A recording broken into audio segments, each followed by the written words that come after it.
अस्सलातु वस्सलामु अलैका या सय्यदी या रसूलल्लाह व अला आलिका व अस्हाबिका या सय्यदी या हबीबल्लाह। 27वीं रात शब कदर को जागने और इसमें इबादत करने की फजीलत और नवाफिल पढ़ने का तरीका।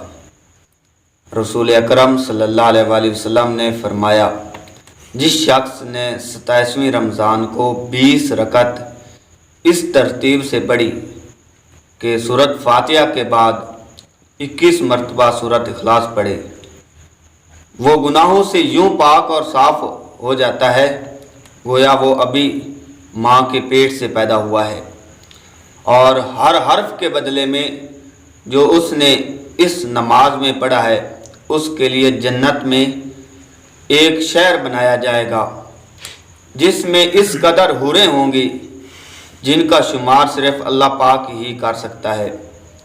और जिस शख्स ने 27वीं रमज़ान मुबारक शब कदर को सूरत इखलास यानी कुल हुवल्लाहु अहद 100 मरतबा पढ़ी, अल्लाह ताला उसे 1000 साल की इबादत का सवाब अता फरमाएगा।